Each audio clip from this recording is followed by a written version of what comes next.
پاکستان اپنی تاریخ کی بدترین مہنگائی سے گزر رہا ہے۔ چند روز میں اس قیامت کی شدت میں مزید اضافہ ہوگا۔ 2 ماہ وزارت عظمیٰ کے مزے اڑا لینے مگر عوام کو کمر توڑ مہنگائی سے نوازنے کے بعد وقت آ گیا ہے کہ اب شہباز شریف استعفیٰ دے، حکومت اور اسمبلیز تحلیل کر کے نئے انتخابات کا اعلان کرے۔ آج شہباز شریف کابینہ IMF دھن پر دھمال کر رہی ہے مگر اس کی تسلی نہیں کروا پا رہی۔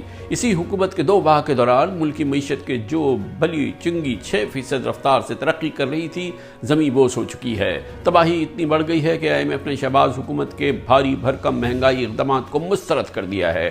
ڈو مور کے IMF مطالبات ہیں اور شہباز سرداری سرکار 10 پستہ سامنے کھڑی ہے۔ چند ماہ پہلے تک پاکستان پورے اطمینان ترقی کر رہا تھا۔ عمران خان حکومت نے IMF کو بھی بہت عمدہ طریقے سے مینج کیا ہوا تھا مگر PDM اپوزیشن نے آسمان سر پہ اٹھایا ہوا تھا۔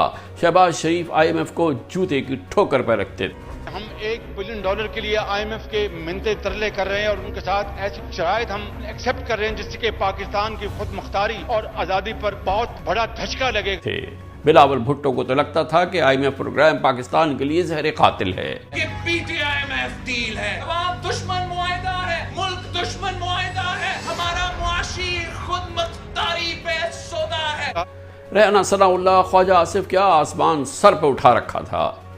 سب کچھ لکھ دیا ہے آپ نے، اسٹیٹ بینک سے لے کے اس ملک کی پوری اکانومی جو ہے وہ آپ نے IMF کے حوالے کر دی ہے اور اب IMF جو ہے وہ آپ کو جو کہہ رہا ہے وہ آپ کر رہے ہیں۔ آج پاکستان کا معاشی جو ہے سرنڈر ہو رہا ہے۔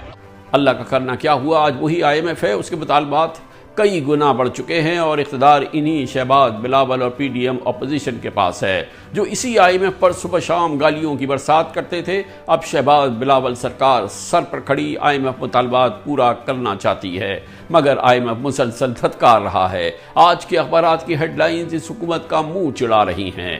آج پاکستان اور پاکستانیوں کی بقا اسی میں ہے۔ شہباز بلاول سرکار قوم سے معافی طلب کریں، گھر جائیں، پاکستانیوں کو موقع دیں کہ وہ آئندہ کی حکومت اور قائد کا انتخاب کریں۔